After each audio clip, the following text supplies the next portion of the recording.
Stop. Do not take another step toward that conveyor belt. Look at your wallet. Right now. Open it up. You probably think you've got the basics covered: ID, credit cards, maybe some cash. You checked your pockets for liquids, you took off your belt. But there is a 90% chance you are carrying something in that leather fold that is about to trigger a code red, shut down a lane, and possibly get you detained by federal agents. I'm not talking about a forgotten water bottle. I'm talking about a survival tool you bought on Amazon 3 years ago and completely forgot about. Or maybe it's that tactical credit card your uncle gave you for Christmas. To you, it's a cool gadget. To the TSA officer staring at the X-ray monitor, it's a concealed weapon. And if they find it, and they will find it, you aren't just missing your flight. You're looking at a civil penalty of up to $14.950 and a permanent flag on your profile. Check your wallet for this. I'm Kaka. For the last 15 years, I've been deep in the trenches of aviation security and travel logistics. I've consulted for airports, analyzed thousands of passenger incident reports, and I've seen seasoned business travelers break down in tears because a $5 piece of metal ruined a $5,000 trip. We spend hours stressing about packing our suitcases perfectly. We measure our shampoo bottles like chemists. But we treat our wallets like black holes. We shove things in there and never look again. And that is exactly where the danger is hiding. Most people assume the security audit stops at their carry-on bag. They are wrong. Your wallet is the one item you never unpack, which means it's the one item accumulating contraband without you even realizing it. Let's start with the most common offender: the credit card knife. You've seen these. They look exactly like a thick black credit card. But with 3 quick folds, that piece of plastic transforms into a surprisingly sharp utility knife. They are marketed as essential survival gear, and they fit perfectly into a standard card slot.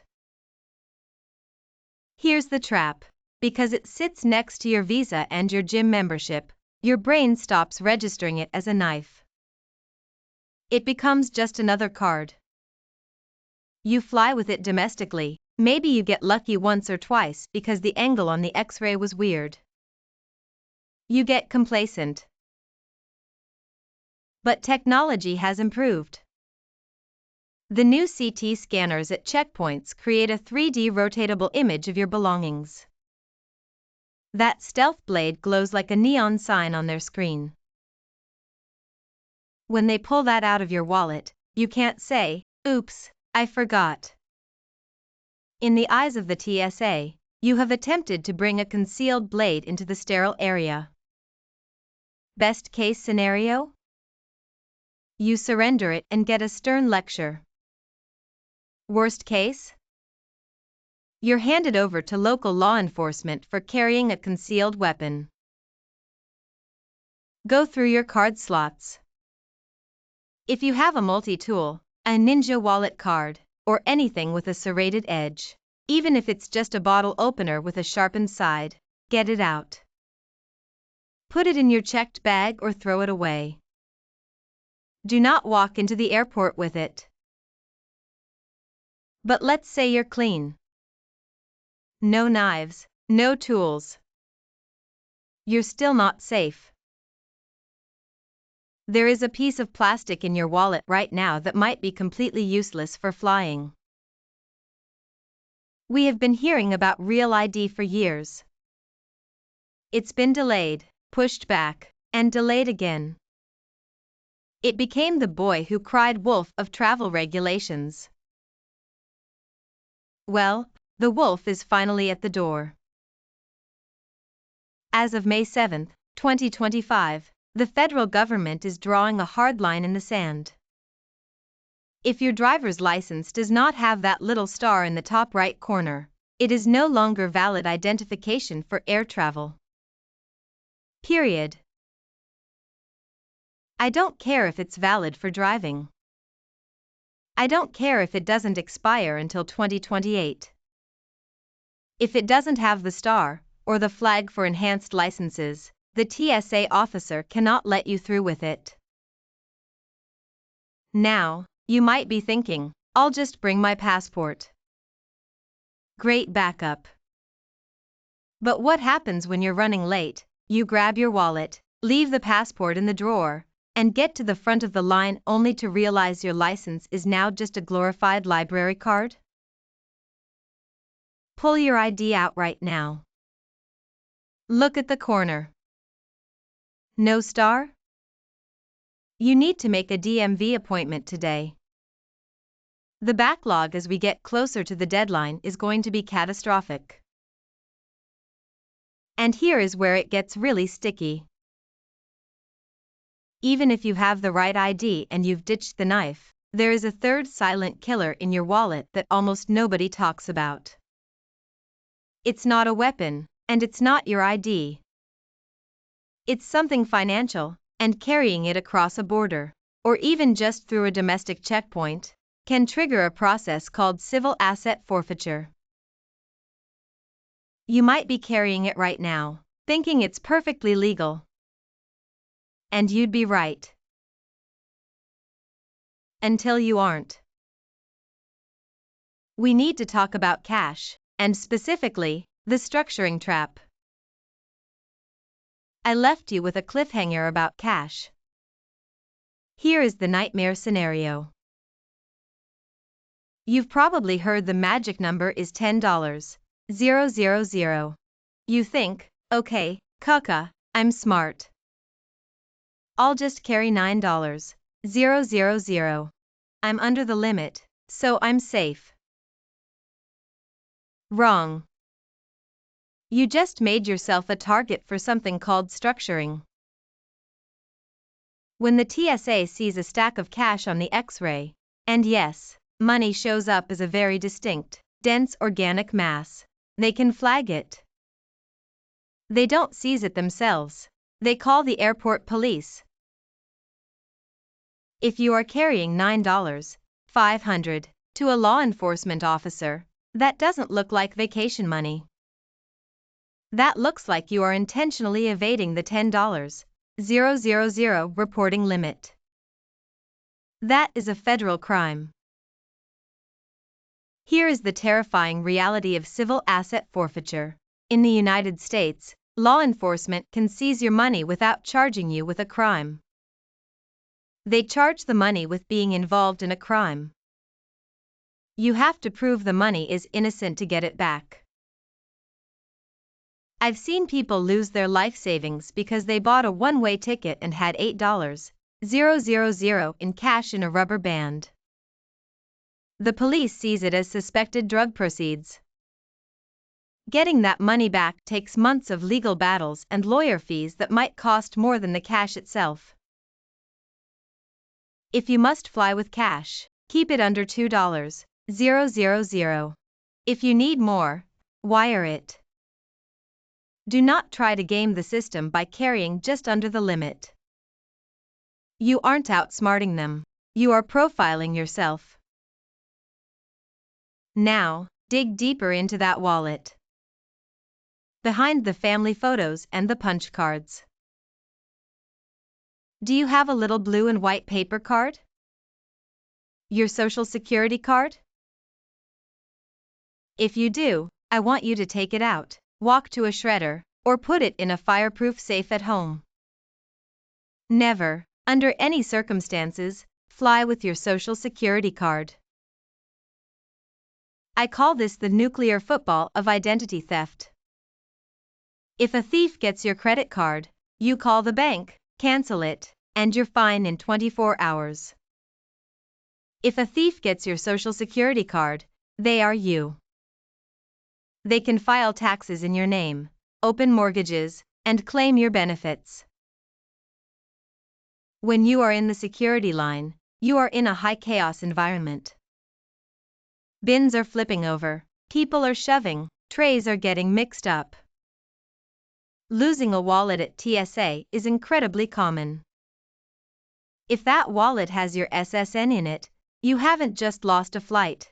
You might have lost the next 5 years of your financial life fixing the mess. Memorize the number. Leave the card at home. It is dead weight that can kill your credit score. While we are purging cards, look at your payment methods. Are you relying on a debit card for your trip? Big mistake. When you hand a hotel clerk or a rental car agent a debit card, they don't just charge you. They place a hold on your funds. I've seen hotels put a $500 incidentals hold on a room. If that's a credit card, who cares? It's just pending credit. But if that's a debit card, that is real money frozen in your checking account. You can't use it for dinner. You can't use it for an emergency. It is gone until the bank releases it, which can take 7 to 10 business days after your trip ends. Plus, if a skimmer at the airport newsstand swipes your debit card data, they are draining your actual bank account. If they swipe a credit card, you are fighting the bank's money, not yours. Your wallet should have 2 credit cards, a primary and a backup, and 1 debit card strictly for ATM emergencies. And that debit card stays hidden in a separate compartment, not in the main slot. Finally, let's talk about the thing you are about to add to your wallet at the kiosk, the boarding pass. You print it out. You use it to get through security. Then what do? You shove it in your wallet or your back pocket. You think it's trash? It is a gold mine. That barcode on the bottom, the PDF 417 barcode, contains way more than your seat number. It contains your PNR, passenger name record. With a free barcode scanner app that anyone can download, a hacker can scan the boarding pass sticking out of your pocket in the coffee line. With that PNR and your last name, they can log into the airline's website. From there, they can cancel your return flight, change your seat, or see your email, phone number, and sometimes even the last 4 digits of the credit card used to book the flight. I've seen people post photos of their boarding passes on Instagram to brag about a vacation, only to have their entire itinerary canceled by a troll before they landed. Use the mobile boarding pass on your phone. If you must print a paper one, treat it like a bank statement.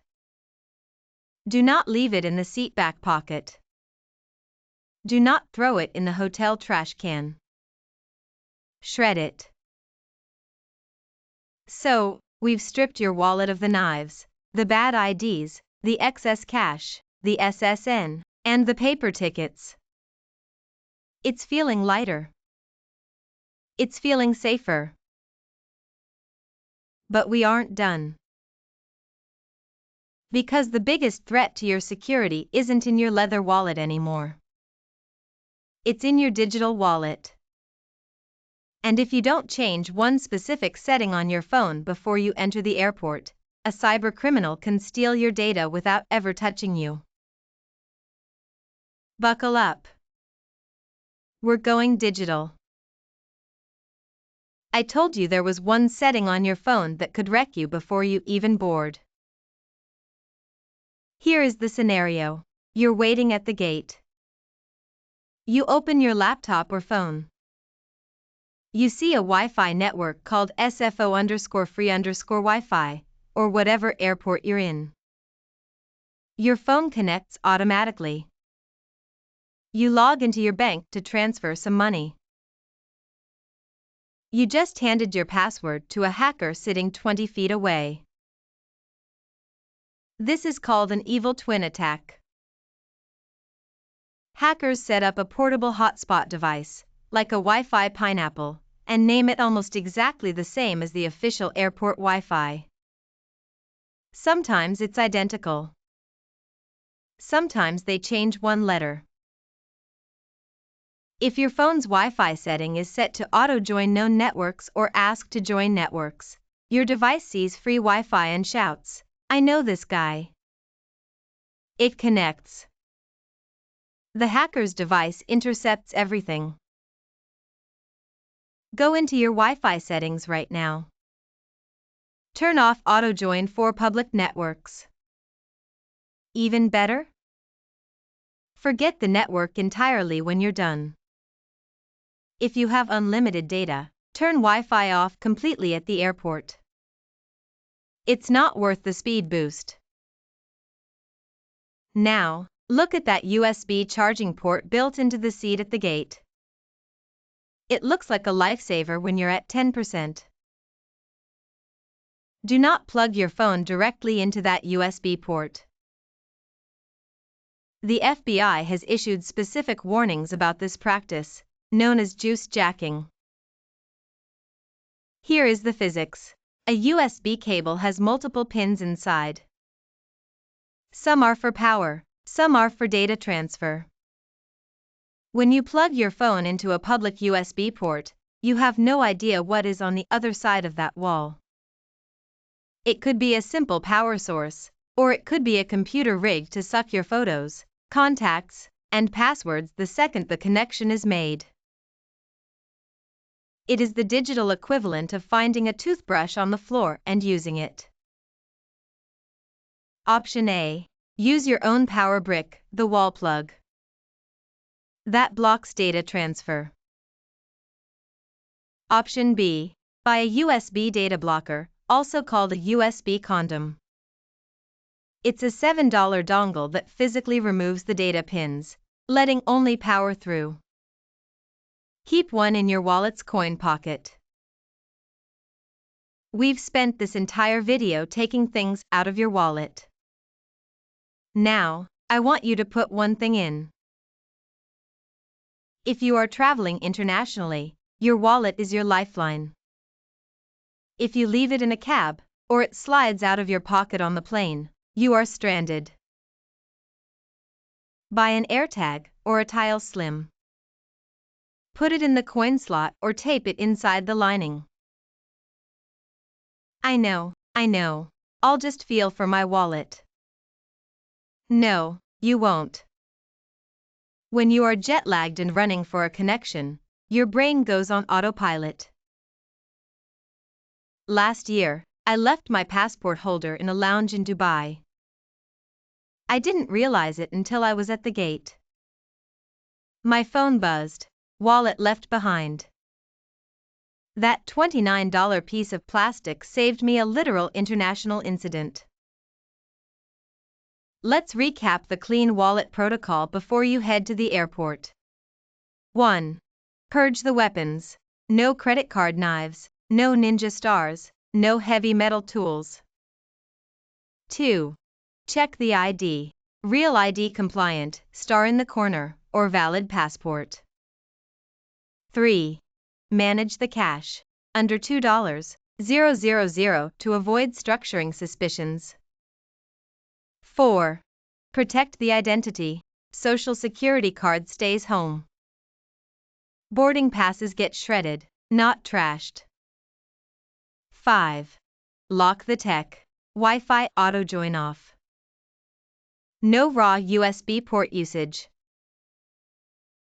If you do these 5 things, you will breeze through security while everyone else is getting patted down and interrogated. Now that your wallet is secure, we need to talk about your carry-on. Because if you think you know how to pack a suitcase to maximize space and minimize wrinkles, you are probably doing it wrong.